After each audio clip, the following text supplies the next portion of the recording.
Welcome one and all to Umami Manga. I am Petter, and this is James. Hello! And today we're talking about Volume 10 of Spy Family. But real quick, Season 2 of the Spy Family anime has started airing.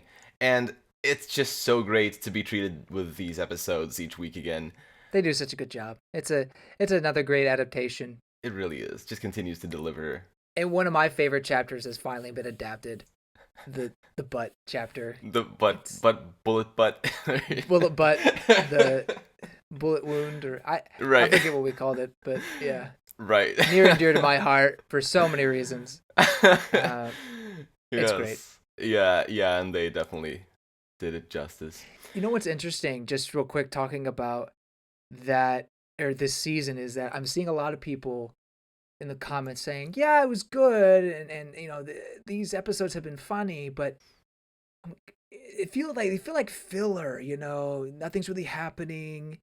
And to a point, or they do have a point in that, particularly the butt one was somewhat of a filler. I think it was a side mission, wasn't it, if I remember correctly?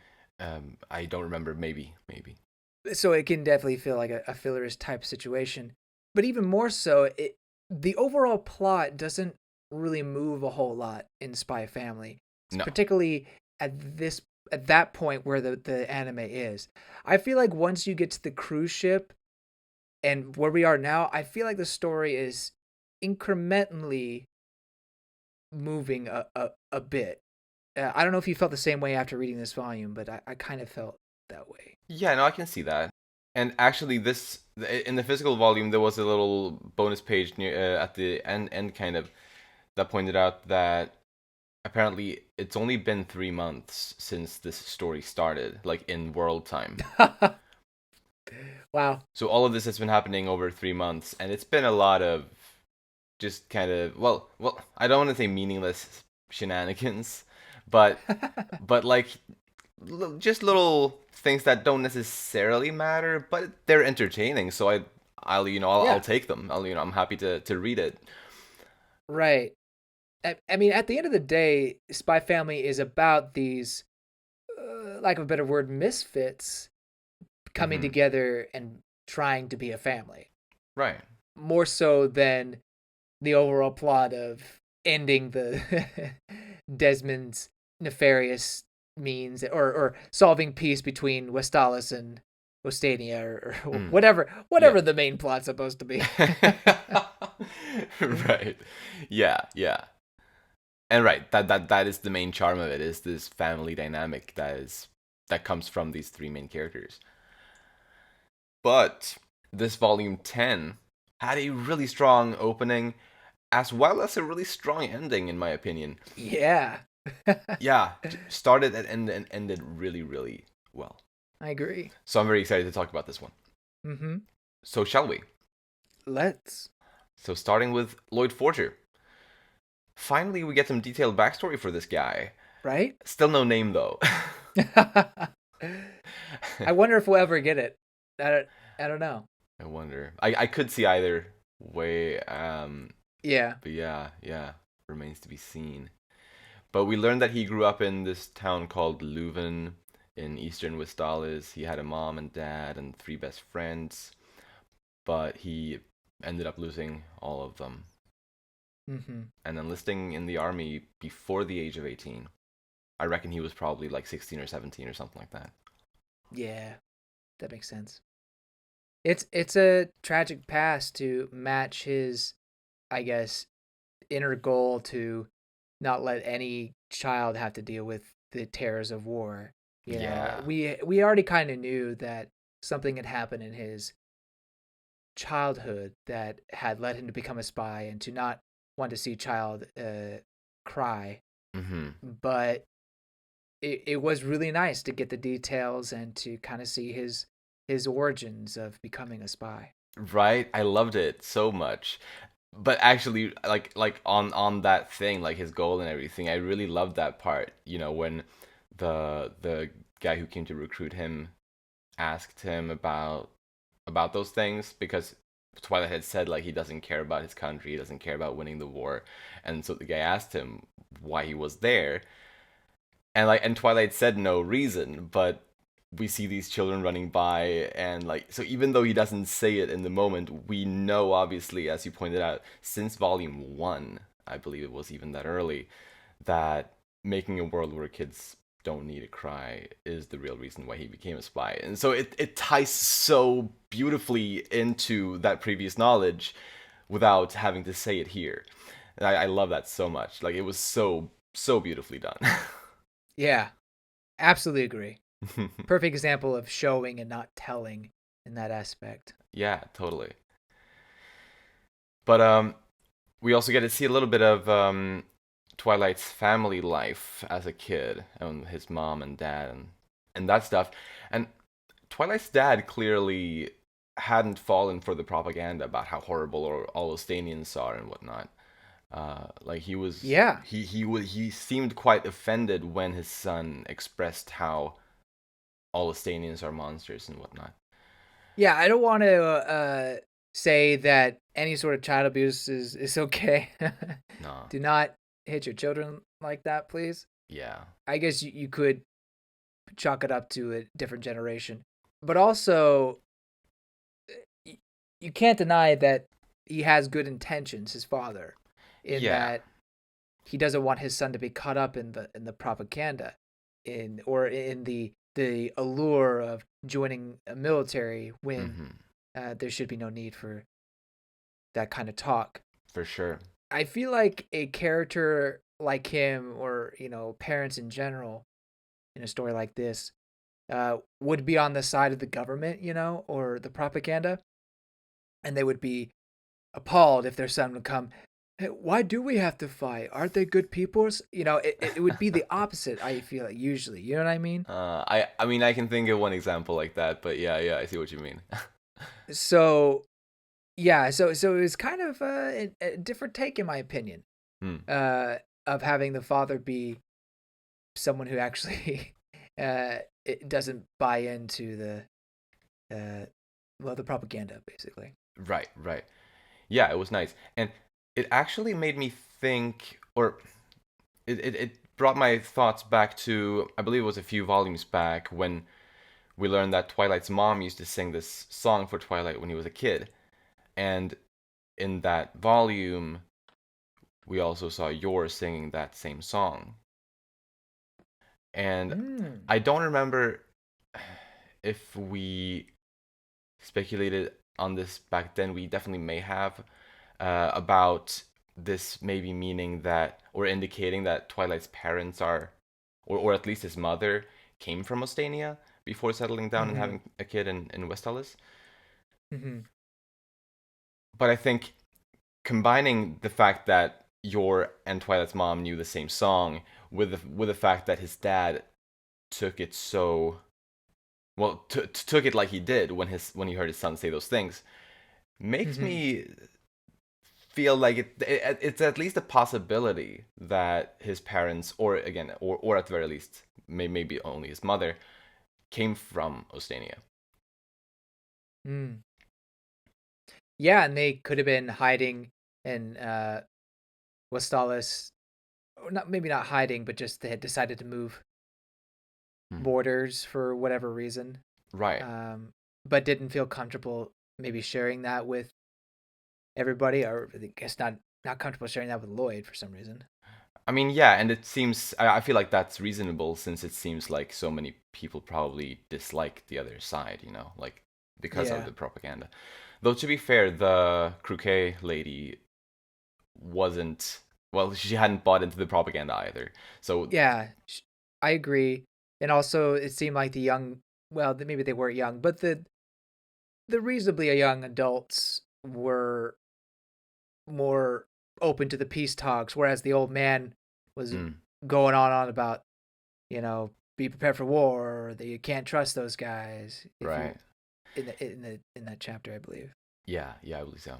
But that's an interesting point you make, and I feel like that was such a interesting connection between Lloyd's mother and Yor, that it would be uh, really nice if we were to get some sort of conclusion or Mm, connection, like you mentioned. right, definitely. Yeah. The last thing that Loid ever says to his father is basically a lie, and Yeah. that kind of guilt that's rough to live with. I Right. mean, it's such a little white lie. I mean, deception in the grand scheme of things, but as a kid and then as you grow, that can fester, that kind of guilt. And I'm sure he's probably been hurting for a long time. Right. Especially how it was even pointed out how bad he started feeling about it pretty much right away. Yeah. And now, after decades have passed, or maybe 2 decades or so, I don't know, Mm-hmm. probably it's gotten worse. Yeah. But I like how it was Franky who appeared and helped Twilight to start see the humanity in those that he called his enemies back then. Like, I think Franky was kind of like, well, kind of the first thing that helped Twilight along that way, or like pushed Twilight in the right direction, in ways like in how he was thinking about the quote unquote enemy. Yeah. And Twilight's growth and like coming to terms with how things are, I thought was so well portrayed. We saw him reuniting with his childhood friends, only to see them taken away from him pretty much right away, Yeah. followed by Twilight's internal monologue about how helpless he felt and how he didn't know anything. Like, he had realized like that he doesn't know anything. That ignorance isn't bliss. Ignorance is weakness. Ignorance is sin. That part made me cry, Mm. and then I turned the page and I saw Twilight cutting onions, and I was like, ah, that's why I'm crying. But no.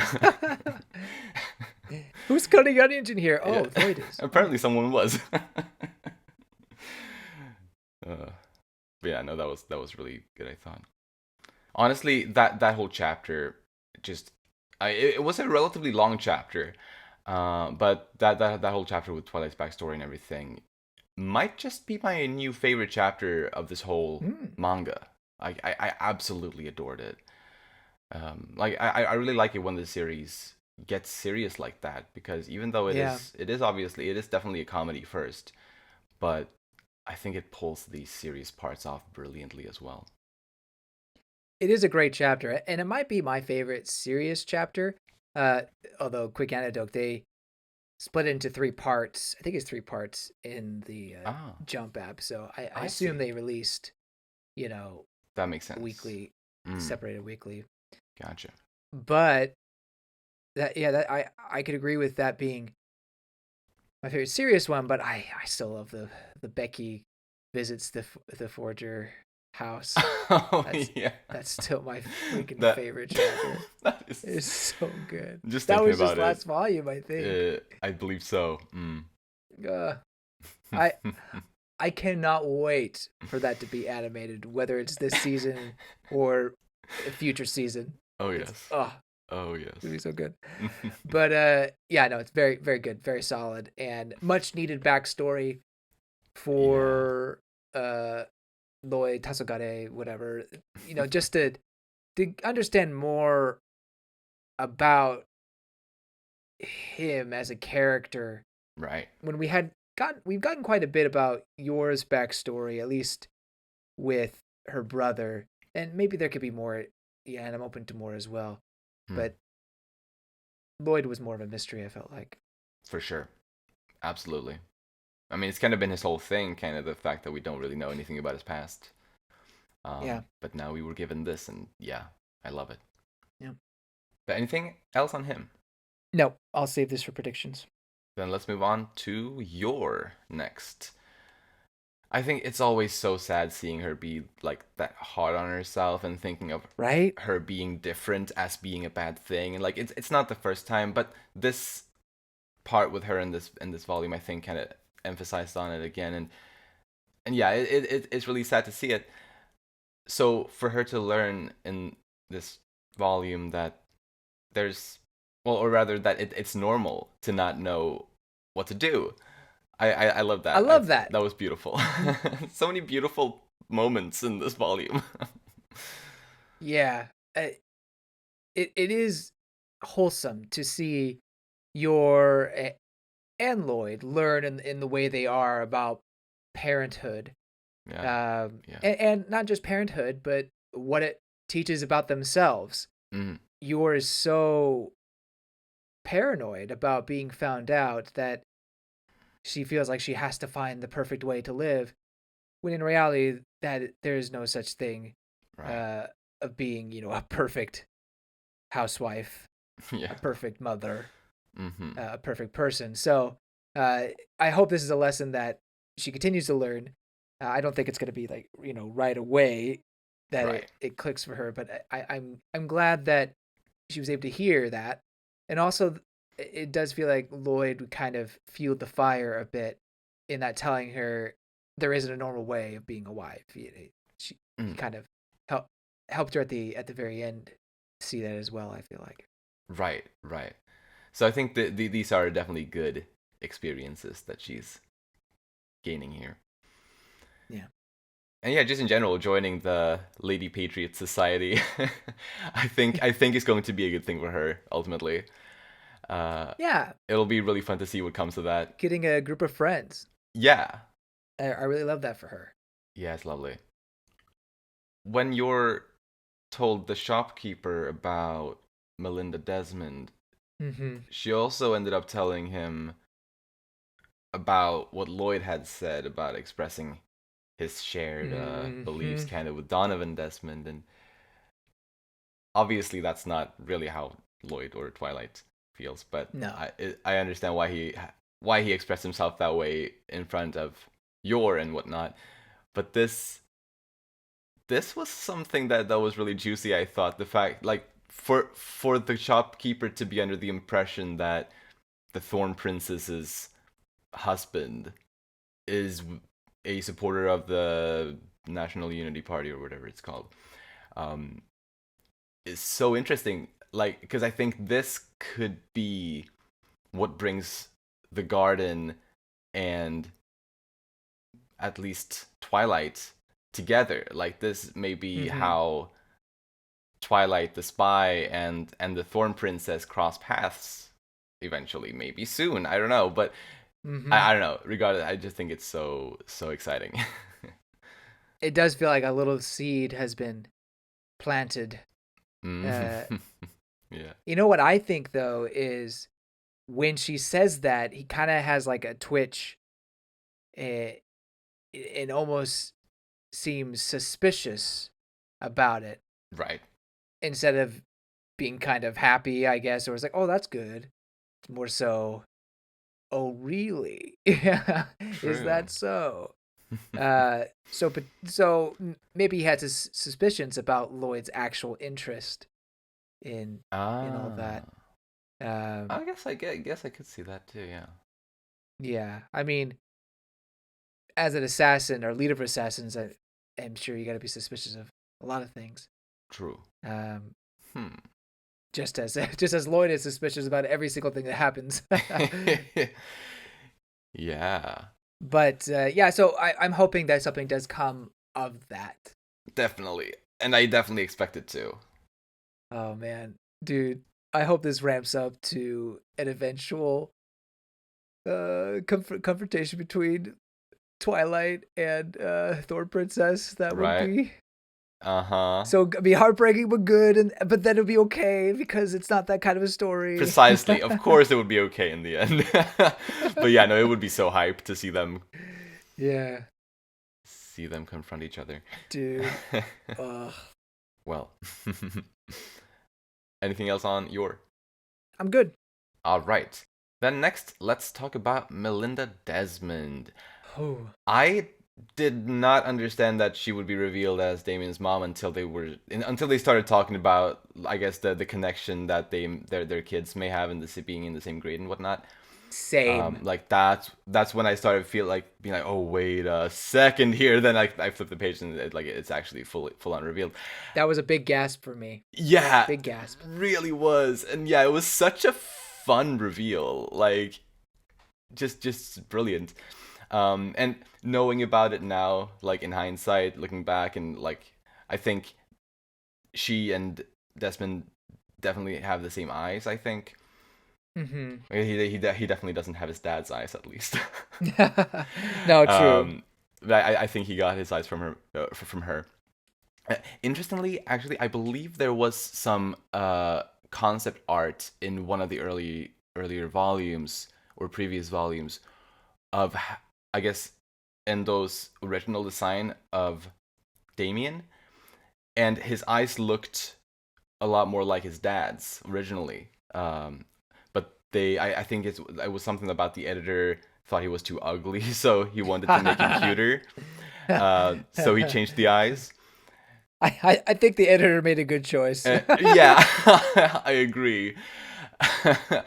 Yeah, having his mom's eyes is better for Damien. But anyway, yeah. Yeah. Although I haven't seen it, but just picturing Desmond's eyes on Damien just kind of Yeah. not a good picture No. comparatively speaking. But anyway, yeah, I know the reveal that Melinda was actually Melinda Desmond was so surprising. Yeah. I didn't see it coming until the same moment when they started talking about Eden and Uh-huh. being in the same grade. I was like, oh no way. 'Cause I just didn't think it was truly obvious. No, I don't think so either. And just the way the chapter is so lighthearted and well, but also wholesome. You know, it kind of takes you off guard that all of a sudden Yeah. we're in the presence of a potential big character. You know, a big antagonist, maybe. Maybe. But, I mean, who knows?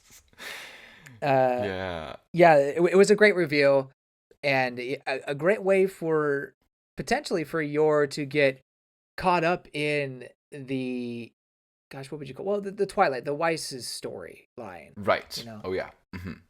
For sure. Yeah, it's great in that way. Initiating Plan C and all. Yeah. Yeah. And yeah, it's interesting. You mentioned that she may or may not be like an antagonist kind of role, and yeah, we don't really know yet because she's definitely a bit hard to read, perhaps. I guess. I mean, we haven't gotten too much content, I guess, from her yet. But Mm-hmm. even though she definitely could be antagonistic, right now I'm choosing to see her as not that because I don't know the meeting to me seemed like just a random chance meeting. Like I don't think she had any like ulterior motives or anything like that. Yeah. She seems to genuinely like Yor, and that probably helps that Yor is so oblivious to just politics and the society around her in general. Like it definitely Yeah. helps because of Melinda's situation and how it's hard for her to make new friends, like or new genuine friends at least. So Yeah. I just think they were lucky to find each other, and that this is gonna lead to or at least what I'm hoping, a nice friendship between these two. Um. So I'm with you probably halfway. I mean, Uh-huh. I actually even say I'm probably with you like 85, 90% of the way. Oh, okay. I totally believe that it was just happenstance that they just happened to meet each other and you know, Yor left a good impression on Melinda and Mm. she just wanted her in her friend circle. And I think for Yor's good and maybe even for Melinda's good, they'll be great friends going forward.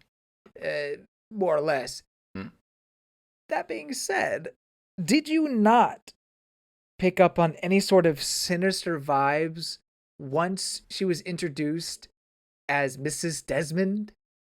Did you not like kind of feel the way she was drawn and some of her answers and delivery to be just a tad bit sinister I mean, yeah, I did. or confrontational? I mean, right. There were some parts that definitely seemed uneasy somehow, or like it made me feel uneasy at least. Uh-huh. But I at this point, I think I'm chalking it up to just, I guess, the comedy that comes of her just being a Desmond. Like, because that family is kind, or at least the dad, especially, obviously, is very much like that. And I think at least right now, I'm choosing to view it as Endo just kind of playing off of that a bit with her without it Mm-hmm. necessarily meaning anything. Bro, she was pissed about the Anya punch. She was upset. I I guarantee that it upset her. Hmm. Um, Hmm. and Okay. finding the mother of the child that punched her little baby, I bet she's furious. Interesting. Huh. Now I don't think that she'll stay furious. I think eventually there will be a friendship Mm. bond built between the two. I feel like this is a wholesome manga, and that will be the way. But I think that in truth, she would want to react in some manner. You know, kind of a typical Karen type situation. You know, but I think because Desmond himself has such a hands-off approach to raising the children, and probably enforces that on Melinda as well, she can't really say anything. She has to keep the appearances that she's not bothered by it. And I think Oh. the fact that she was so there's a couple of reasons why I think this. The fact that she was so stern and forceful about saying I don't like stop apologizing. I don't think about it. Like it doesn't bother me whatsoever. Hmm. Um, how she had to force that seems a little fishy. And then at the very end, I mean, and this is the one that gets me the most is when so basically she's in the car with Yor and talking about or Yor mentions how much Anya loves Damien, and they talk about friendship, and you know just never stops talking about him apparently, and just the face that she's making Mm-hmm. as she says, I do hope they can stay friends. Right. It to me just seems like she's just trembling with fury, trying to hide Ah. her feelings behind a smile, and she's also sweating and everything. Like to me, there's something she desperately wants to do or say, but for whatever reason she can't. Right. I mean, it's true that in that specific one, like she definitely is trembling and sweating. So yeah, that is a fair I'm telling point. you, man. I like this interpretation a lot because it means that she is actually supposedly very different from her husband, Yeah. especially when it comes to being a parent, or how at least she would prefer to be a parent. Um, Mm-hmm. yeah, that is interesting because the way I had interpreted, at least like the earlier part when she was like, "I said that it's fine, Yor. I really don't care about that." Like when she delivered that line, Mm-hmm. because it also has like a kind of sinister vibe with the way she's drawn. But Yeah. I just interpreted it as her just genuinely being maybe slightly annoyed that you're kept apologizing and whatnot, but like still being cool with it, Yeah. and that it was mostly played as a joke. But yeah, the way you pointed out the later line that she delivered and the way she's drawn and everything, it does seem like there's more to this than I initially read into. So yeah, I like that. I like that. Yeah. And yeah, so I think to me, the addition of all those very drastically different facial expressions makes Melinda much more interesting than she was when she was first introduced. Mm. And it makes like a potentially a fun plot line for the future and how her relationship with your moves forward. Absolutely. How yeah, how the what was it, Operation Mommy Friendship or whatever it was, Something like how that. that Yeah. moves forward. Yes. Oh yes. Yeah. This is super exciting. As to why maybe she feels like that, I think I mentioned a couple reasons, but one more that I have written down here Hmm? is maybe she doesn't like the idea that some commoner is messing with her son. Hmm. Someone from a lower class is, you know, friends with her son, punching her son. Or, I don't know. There could be a few reasons potentially, but I do Right. think it bothers her. That is fair. Although I think I'll disagree with that one because if she cared that much about class, then she wouldn't have invited Yor to the game, maybe. Maybe, but she didn't know what yours class was. True, true. But yeah, either way, yeah, there definitely seems to be more to her. So it's very fascinating. Yeah. Then moving on to Franky Franklin. So we find out that he deserted from the Estonian army after growing sick of it all, kind of. And I love that whole part in Twilight's backstory Yeah. about Franklin or about Franky. Well, I guess Franklin isn't incorrect, Hey, it's but Franklin. uh, like because I thought he really shined in that scene with Twilight in the forest. Well, because he was talking about these experiments that that he had heard about or read about, and I think not only was Franky like it establishes that not only was he against violence from since quite early on. I mean, he deserted from the army and he Hmm. talks about these experiments with and how humans naturally feel uncomfortable around violence and all that. And I think it really speaks to him kind of well yeah being against that. Uh, but it also, as he was talking about the experiments and kind of the follow up of the experiments, or like the next step of it, shows that he's aware of the power of propaganda and what power it can have over the people, and how he was really ahead of Twilight when it came to that with quite a bit. It seemed like. Yeah. So I don't know. I loved it so much. Like both the like anti-propaganda thing as well as the anti-violence thing that came with Franky. It's similar to probably Twilight's dad, because I like he was probably also against both of those things. It seemed like, Hmm. and in general that chapter elevated those messages. I think in a nice way through first through Twilight's dad and later on in the chapter through Franky. But yeah, it was beautiful, I thought.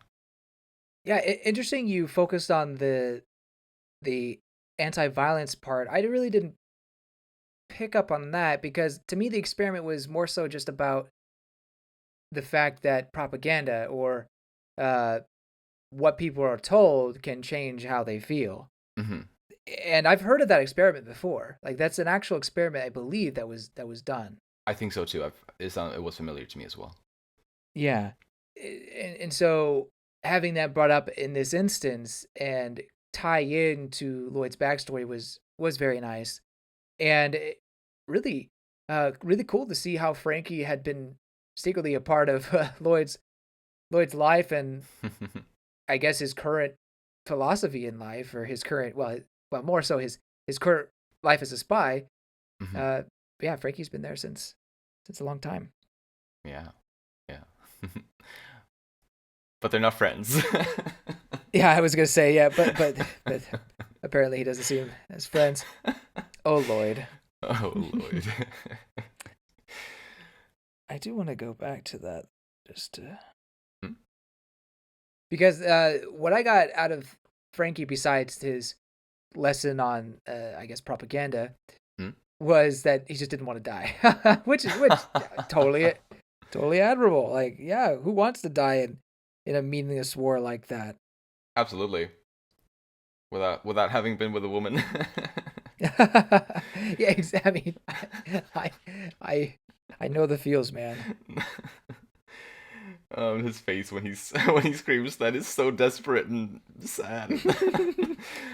Oh, but but like yeah, like about the experiments, like I do think the main point, like I agree, the main point is about the propaganda or anti-propaganda rather. Um, but I think the fact that he's a deserter and the fact that the first part of the experiment establishes discomfort when people are exposed to violence. I think the those are some side points about anti-violence that I'm at least taking away from that part. Fair. Yeah. And in general, I mean, the chapter portrays the horrors of war in an effective way. That's also like anti-war, anti-violence, along those lines. Mhm. But yeah, anything else on Frankie? No, I'm good. All right. Then next up, let's talk about Sylvia Sherwood. She continues to deliver some wisdom on these pages. Yeah. Like, don't view everything in terms of black and white. Don't try to make everything fit into your preconceived notions. Don't rationalize. And use your head to find the answers yourself. Like, I think all of those are some genuinely good wisdoms that she gave us here. Yeah. Absolutely. And it was a fun chapter to have her. And we've had a couple of, maybe only 2 chapters that were Sylvia focused. I can't remember if the other one was a side mission, a short mission, or something. But regardless, I'm always open to having a Sylvia chapter. I mean, I think I love the entire cast. Really, there's not a character I find boring. So it is nice to get a little bit more about her, and not just in this chapter, but in the beginning chapter with Loid, we see that. Or actually, was that beginning chapter? Yeah, I think so. We see that she was the one that initially trained Twilight, Precisely. and I thought that was a neat connection that they have. They go way back. Yeah, that is nice. I'm still of the mind that I would like to see Sylvia's backstory even more. Yeah. You know, Right. especially since we've heard her talk so much about the horrors of war, and we've heard her mention having a similar situation to Loid and the family he has. I think she briefly mentioned something along those lines. At least something about a daughter, at least. Yeah. So I'm curious if that could ever come into fruition in terms of a plot for her. But anyway, just she's a fun character, and I would be open to exploring more. I don't need it per se, but I would be definitely open to exploring more. Yeah, I would like that. But I guess that's all on her for now. Yep. Then let's move on to Anya Forger. Battle of the Friendship Schemes. Dun, dun, dun. Yes. Yeah, right. I like how there were kind of in 2 ways Anya got some new motivation in this volume. Yeah. It was firstly through her conversation with Henderson, even though it didn't seem like she understood much of what he was saying.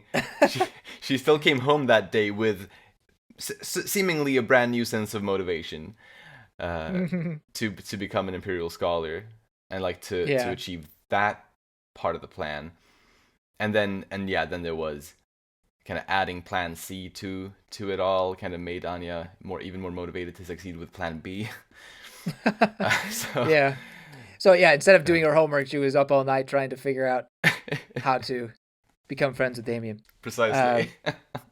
She's so worried about getting canned, and yeah. I guess it's not necessarily unwarranted, at this point. I feel for her, especially with the trauma that she's had her whole life of being in and out of homes and whatnot. That's not been a great experience for her. But I hope for the day that no matter what happens with the plans, that she doesn't have to worry about being tossed aside or thrown away, Yeah. That they could be a family together. Man, yeah. Absolutely. But yeah, I guess there wasn't too much substance on Anya, but no. Yeah. But this was, I guess, about it for her. Yep. Then is there any other character you want to talk about? Nah, I think we talked about them all. Lovely. Then let's move on to the comedy. You don't see horns on me, right? I mean, I kind of do. What?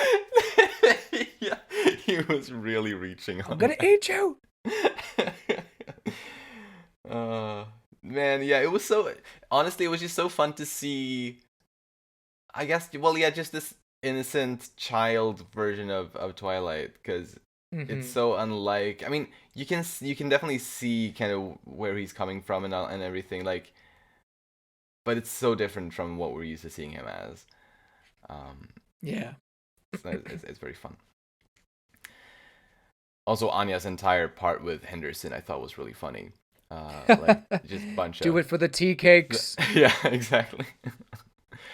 And how Anya, like, she really isn't upset about the Tonitrus bolts, but then she just pretends to be because she wants the tea cakes. Uh, I, funny enough, I feel if she had just continued on not being too upset about them, it may have impressed Henderson even more. oh He yeah, seemed to call her elegant when he realized that. precisely. But at the same time, like he did want to have a teaching moment. Yeah, yeah, he was fishing for it. it's true. He was.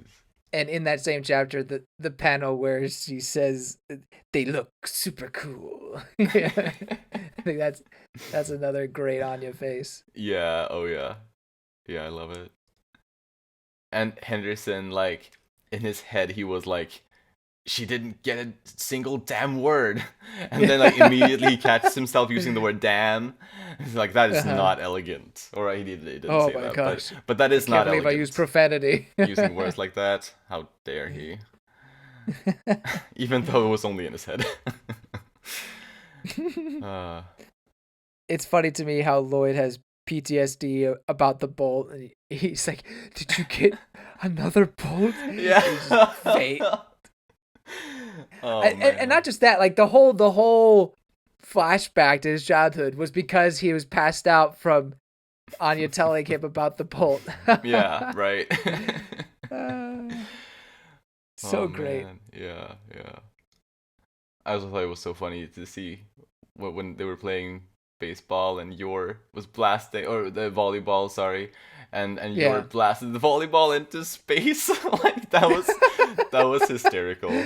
That was so funny. It's so funny to me how she's doing these incredible feats, and yes, people are amazed, but they're not like freaking out or reporting her or I don't know, studying her. They're just like, wow, that was amazing. Anyway, did you hear about like yeah, exactly. It just adds to the comedy. It does. The absurdity. I love it. And also her interpretation of the word first lady. I won't rest until I'm first in everything. I'm the first thing to ever exist or something like that. Yeah.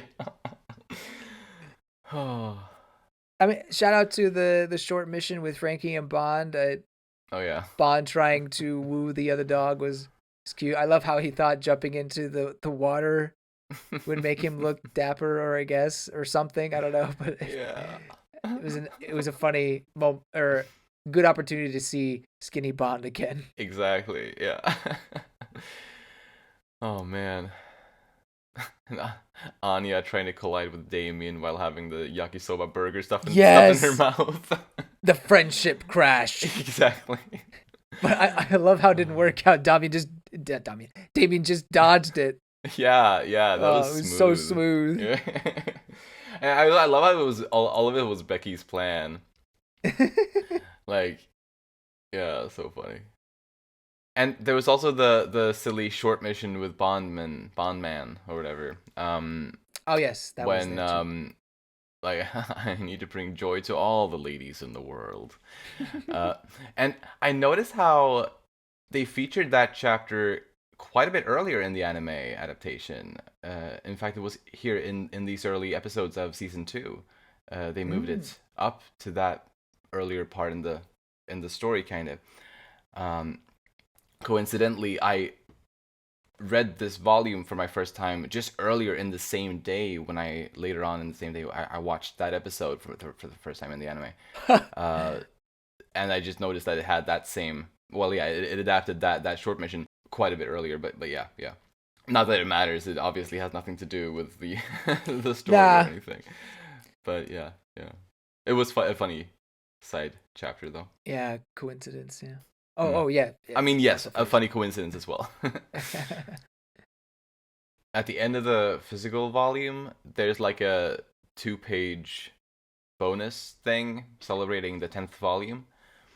And in it, Loid is kind of freaking out over the fact that Anya has only gotten a single Stella Star in 10 volumes, and he's like, at this pace, it'll take 80 volumes before before she reaches Imperial Scholar. And he's well, like, I mean, what volume did she get the star? the first one, or the one, I don't remember. Because it wasn't the 10th volume. So wait, if it was like True. maybe the 7th or the 6th, then maybe that means, on the 12th volume or the 13th volume, she'll get a star. Yeah. It still be a lot of volumes. Yes. But yeah, no, it's fun. And the very end of the volume kind of shows us a little image of Kid Loid and Kid Yor and Kid Yuri and Anya, obviously also a kid, just kind of sitting in a circle. That's cute. Just like all these kids. And so it's fun, like we've seen a lot of the main characters as they were when they were kids. And along with that, just for fun, it also showed us what Franky, Sylvia, and Henderson looked like when they were kids. Oh, wow! So I thought that was very funny but definitely very cute. I can show you that later if you'd like. I would love that. No, Fiona. Sadly, no Kid Fiona. That would have been fun to see as well, but no. We gotta learn more about her eventually as well. I really hope so. Yeah. Just gotta learn her backstory, I feel. Yeah. That would be nice. Well, shall we move on to predictions then? Yes. So, I wonder if Twilight's dad might still be alive somewhere. Yeah, that's the same thing I'm thinking. All right, nice. Because yeah, obviously he wasn't in Leuven when it was bombed and whatnot, and he wasn't around for the air raid either. So yeah, I feel like it's pretty likely that he's alive. The fact because we don't know that he's dead, Right? Or we don't know for sure anyway. I feel bad for the mom, but I think it's high possibility that she's dead. Like, right. I think there's no question that she must be dead. I think so as well. But the dad, I think, is definitely a possibility, right? Or a very likely possibility that he's around somewhere. Exactly. And if he does appear in present day, further down the line in the story here, I bet it will be from him that we will get Twilight's real name. Oh, interesting. Okay. So that's a little prediction on that, I guess. Yeah. I also wondered if Loid could run into his father. I think it'd be a very fun, very, very interesting chapter if somehow the father finds his son, and it's like, well, we got to catch up, and I demand to meet your family and everything. And so there's a whole chapter of Loid introducing his father to Anya and Yor or whatnot. I mean, that could be kind of fun, right? I think so. Yeah. I don't know how you get over the Loid hump, because Loid not being his actual name. Maybe it's just as simple as, well, it's my new name or my nickname. Right. But here's my crackpot theory about all this. All right. So I am totally agreeing with you. It was something that I thought of as well. Loid's dad has to be alive somewhere. What if the shopkeeper is Loid's father? Okay. And so to me, his face looks burned off. And it could be that Loid's father did have some collateral damage in whatever strikes that may have occurred. And somehow maybe he survived that way. And maybe he's secretly been in a Ostalian. I don't know what people from Ostalia, whatever. Ostania. Ostanian then? Right. Has been in Ostania this whole time. Maybe he's always been working as the shopkeeper, or he picked it up later on. Not sure. But regardless, my theory is that shopkeeper is the dad who had his face burnt. Dude. and therein could lie a big sort of confrontation between the two at a certain revelation, almost like a "I am your father" type moment. Um, Now, I don't think that when Yor says, "Oh, my husband was interested in the part in Desmond's party," I don't think he's at all putting anything like that together. Right. I think he's just suspicious of potentially her husband being a little too nosy.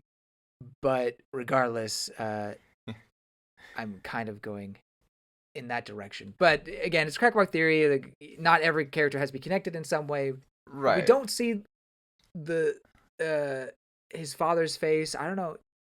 Actually, I think did we see his mother's face? Can you confirm that? No, no. I believe both parents' faces were Ah, not fully shown.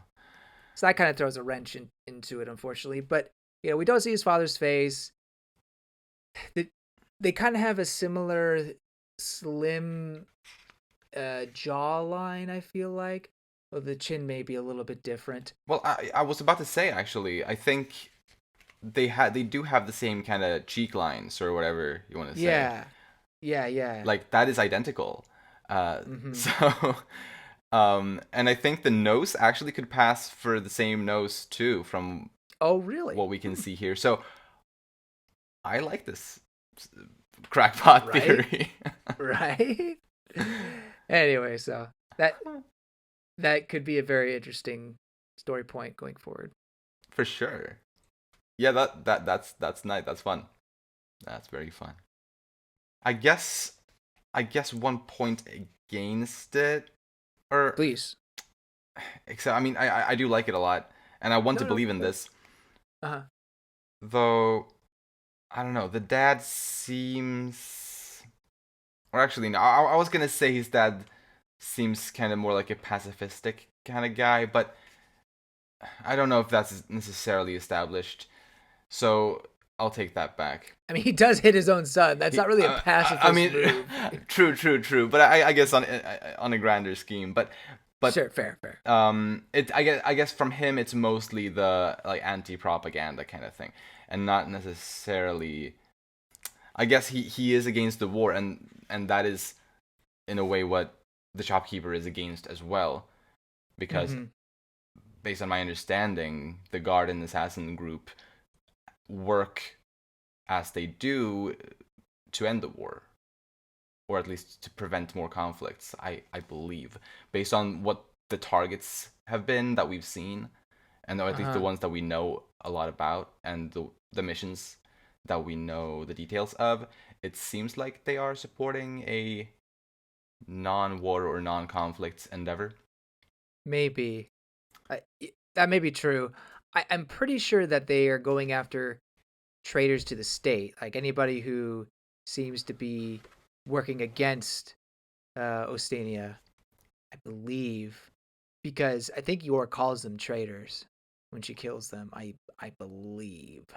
I could be wrong though. Anyway, but I don't think it's a perfect theory, of course.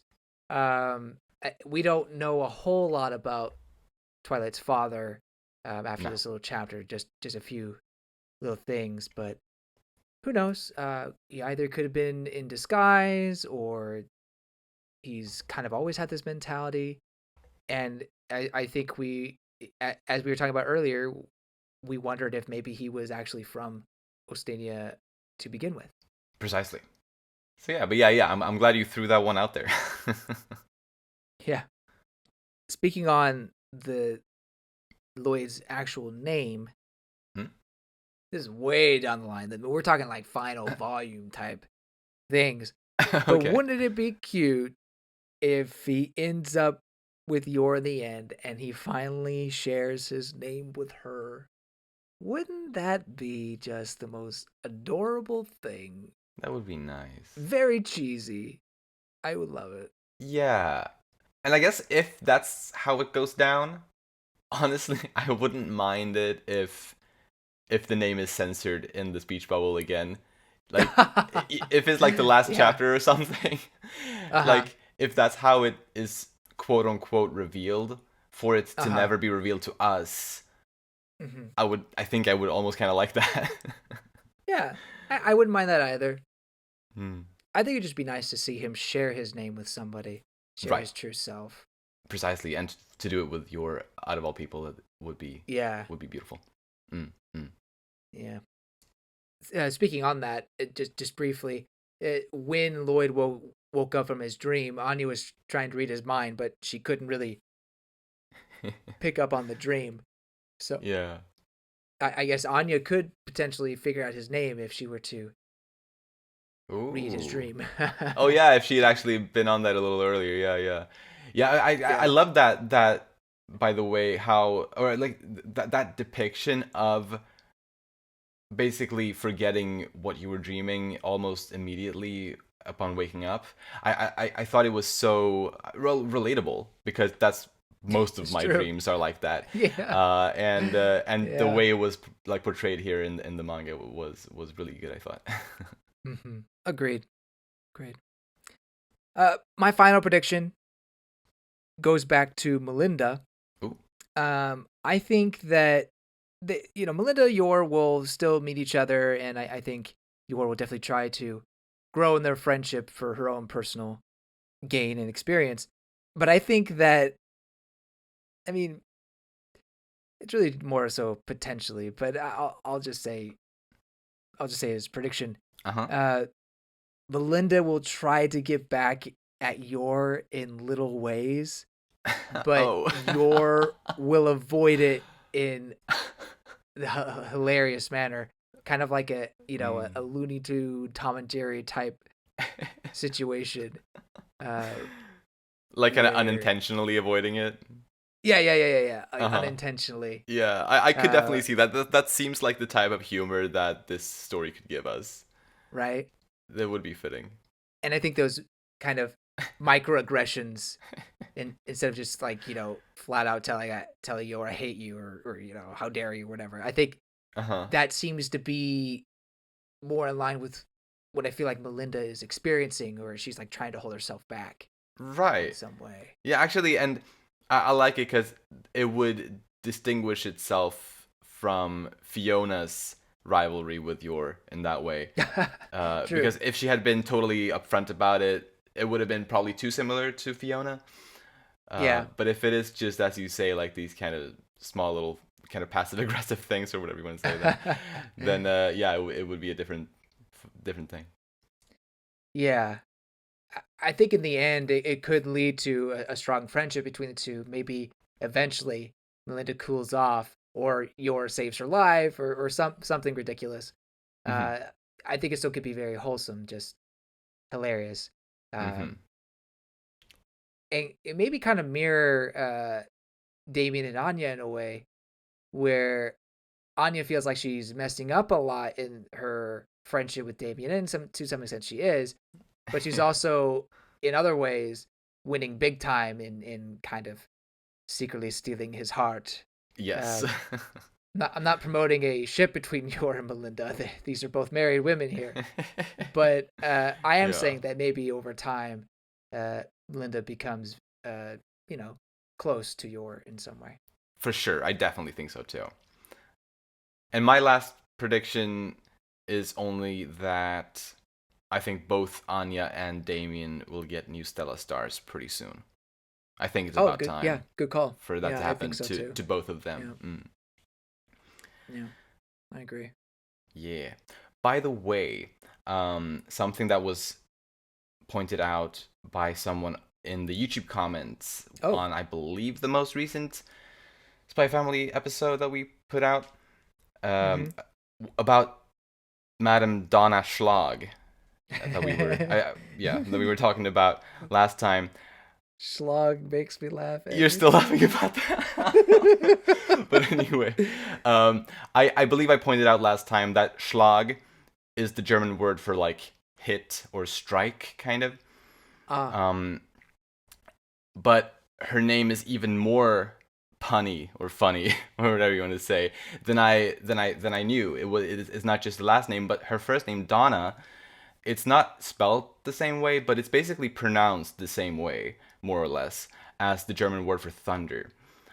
Uh, Donner. oh, which basically makes her name Donnerschlag, which means thunderstrike.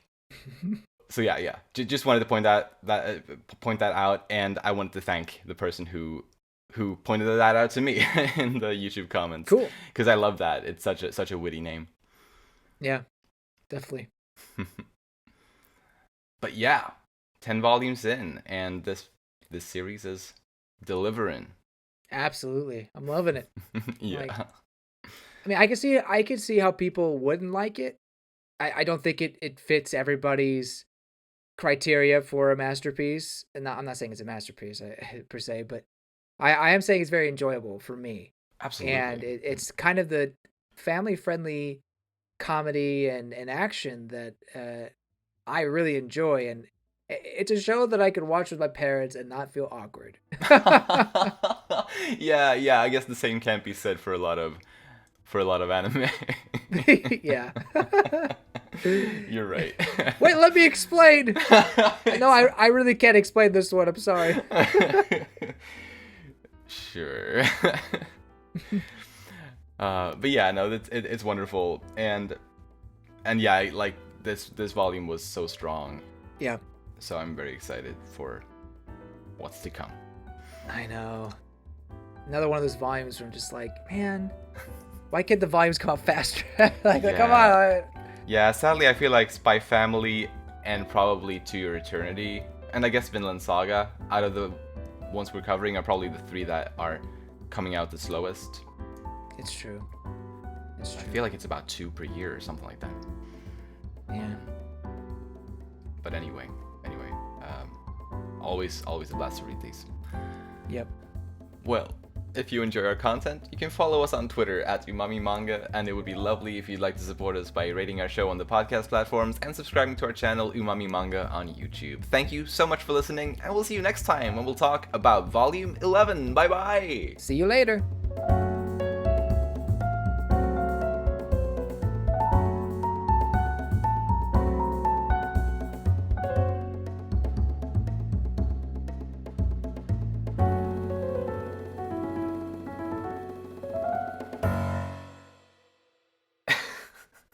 Wait, I don't know why I just started thinking about, when you were here and we were walking through the mall, and suddenly out of nowhere came like a woman running kind of frantically and dropping a gun on the floor, but it was like a pink toy gun, but just like the scene was so funny to me. like she dropped the floor just like someone with an actual gun would drop the gun, her reaction to it and everything was just so like serious kind of, but it was so clearly just a plastic pink toy gun. Right. For a split second, I totally forgot about that, and I was like, "Are you sure this didn't happen in a dream, Pepper?" Because it does kind of sound like it. It does. It sounds like a dream. It's so absurd. That's hilarious. Oh, that was hysterical.